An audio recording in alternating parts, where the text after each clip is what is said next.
저희는 원래 회의를 PPT로 하지 않아요. 저희는 그냥 이렇게 노션 창을 끼워놓고 1월 달에는 4건이 있었는데 4월 달에는 1건밖에 나오지 않았다. 그래서 굉장히 많이 제재작 건수가 줄었고 그렇게 하기 위해서 우리가 어떤 노력들을 했다. 이런 것들을 선생님들이 바로 여기다 기록을 하면서 볼 수가 있어서 이게 제가 실제로 병원에 사용하고 있는 노션인데요. 저희 병원의 홈페이지에서 캡처를 좀 해서 병원의 홈페이지처럼 사용을 하고 있고 병원의 팀원들이 이렇게 들어와가지고 진행을 하고 있거든요. 진짜 홈페이지가 네, 맞아요. 그래서 안쪽에 보면은 정말 간단하게는 우리 선생님들이 진료실 업무 분장 각자 하고 있는 업무들을 좀 정리를 해서 선생님들이 바로바로 볼 수 있게끔 이게 누구의 업무인지 볼 수 있게끔 들어가 있고 혹시나 하다 보면은 이렇게 담당이 바뀔 수가 있잖아요. 이렇게 담당자만 간단하게 바꿔주면 되는 시스템으로 만들어서 우리가 업무 분장 같은 거를 하면 매번 프린트를 해가지고 붙여놓거든요. 근데 그렇지 않고 이 노션 안에서 활용을 할 수 있게끔 보고 있고 보통은 이렇게 절반 나눠서 반은 덴트앱 보고 반은 이렇게 노션 보고 덴트앱에서 한 거를 노션에서 이렇게 기록을 하는 거예요. 덴트웹에서 볼 수 있는 것들은 덴트웹으로 좀 보는데 기곡물 같은 것도 제재작 리스트를 또 따로 보고 싶을 때가 있잖아요. 근데 물론 경영통계에서도 덴트웹은 볼 수가 있거든요.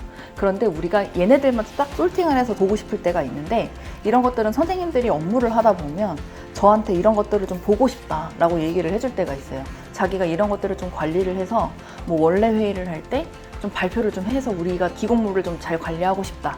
이런 것들이 있으면 이런 것들을 만들어서 이제 어떤 파트에서 몇 개의 제재작이 났는지 그리고 그게 월별로 나왔을 때는 몇 건이 나왔는지 이런 것들을 가지고 보통은 원래 회의를 할 때 PPT를 만들어서 많이 발표를 하는데 저희는 그냥 이렇게 노션 창을 끼워놓고 1월 달에는 4건이 있었는데 4월 달에는 1건밖에 나오지 않았다. 그래서 굉장히 많이 제재작 건수가 줄었고 그렇게 하기 위해서 우리가 어떤 노력들을 했다. 이런 것들을 선생님들이 바로 여기다 기록을 하면서 볼 수가 있어서 핸드폰으로도 볼 수 있고 컴퓨터가 있는 어디에서든지 다 띄워서 볼 수 있으니까 덴트웹 통계를 한 번 더 만진다고 보시면 돼요. 그러면 PPT가 필요 없다.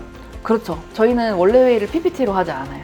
그 다음에 이제 제가 많이 활용하는 거는 환자들이랑 상담을 하다 보면 원장님 이런 진료 한다는데 이런 거는 어떤 식으로 해요? 라는 질문들을 되게 많이 듣거든요. 그랬을 때 저희 원장님이 블로그를 정말 잘 쓰세요. 그래서 원장님의 그런 진료 철학이랑 관련된 걸 링크로 다 이렇게 저장을 해놨어요. 그러면 환자분들이 네이버 톡톡이나 아니면 전화 상담을 했을 때 그때 이 관련 자료를 제가 링크로 보내드릴게요 라고 해서 여기에 정리되어 있는 거에서 그냥 간편하게 복사를 해서 환자한테 이렇게 문자 메시지를 보낸다거나 네이버 톡톡 할 때 그 링크를 바로 보내줘서 바로 환자분들이 블로그 글을 보면서 이제 상담하는 시간도 좀 줄고 조금 더 원장님의 진료도 바로 볼 수 있게 그렇게 좀 많이 하고 있고 선생님들한테도 이런 블로그 링크를 좀 많이 전달을 해줘요. 새로 들어오면 우리 치과의 이런 마인드나 철학 같은 것들을 시간을 들여서 말을 해주는 것도 방법이기는 하지만 사실은 원장님의 이야기로 얘기해주는 게 제일 좋잖아요. 그래서 그런 원장님들의 마인드랑 관련된 링크도 전달을 해서 선생님들이 처음에 수습기간일 때 이런 것들을 좀 읽어보고 이 치과는 이렇게 일을 하는구나 라는 거를 좀 볼 수 있게끔 정리를 하는 편이에요. 그래서 이런 것들을 좀 링크로 전달해주면 병원에서는 안 읽어요. 근데 대부분 이게 집에 가는 길에, 퇴근길에 아니면은 밥 먹고 잠깐 심심할 때 이렇게 읽어보면서 원장님을 좀 간접적으로 좀 이해해주는 그런 역할로도 좀 많이 하고 있고요. 선생님들이 제일 많이 활용하는 게 매뉴얼이에요. 그래서 우리 새로운 사람들이 들어오면 어떤 업무들을 하는지 이런 것들을 다 구두로 알려주고 있는데 이런 것들을 안쪽에다 프로토콜로 선생님들이 다 직접 써주는 거거든요.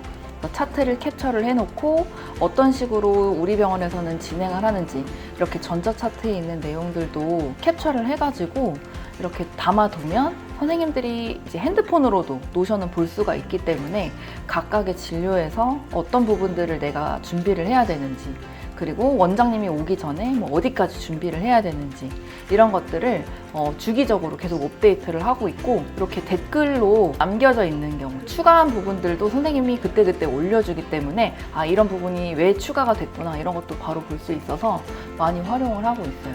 진료 매뉴얼이 다 흩어져 있었거든요. 그래서 가지고 있었던 매뉴얼을 이제 복사를 해서 노션에 붙여넣고 제일 없었던 게 사진 자료들이었거든요. 사실 전연차 선생님들이 제일 필요로 하는 게 사진이 없으니까 기구 이름도 낯설고 또 병원마다 부르는 이름이 다르니까 어떤 거를 가져야 될지 모르는데 사진 자료가 있으면 서랍을 열어봤을 때 비슷하게 생긴 기구가 있으면 눈치껏 이렇게 준비를 해올 수가 있거든요. 그래서 사진 같이 보려고 근데 선생님들이 우리가 안 하는 진료를 하는 게 아니다 보니까 그 진료를 할 때 사진을 찍는 거예요. 찍어서 하나하나씩 업로드를 하는 거는 어렵지는 않거든요. 매뉴얼을 만드는데 한 두어 달밖에 걸리진 않았던 것 같아요. 안 어렵다고요? 어렵지 않아요. 진짜 안 어려워요. 그리고 선생님들이 또 뭔가 안 할 것 같지만 담당자가 부여가 되고 그 선생님들한테 여기서부터 여기 업무까지는 선생님이 좀 업무를 해달라고 하면 또 생각보다 욕심 있는 친구들은 굉장히 빨리 진행을 하고 또 굉장히 꼼꼼하게 이렇게 정리를 해주거든요. 그런 과정을 통해서 또 그 친구의 장점이 보여요. 아, 이 친구는 문서 작성을 정말 잘하는구나. 이런 사진을 진짜 잘 찍는구나. 조리 있게 정돈을 잘하는구나. 라는 장점을 파악을 할 수 있는 업무라고 저는 생각을 해요. 매뉴얼 업무가.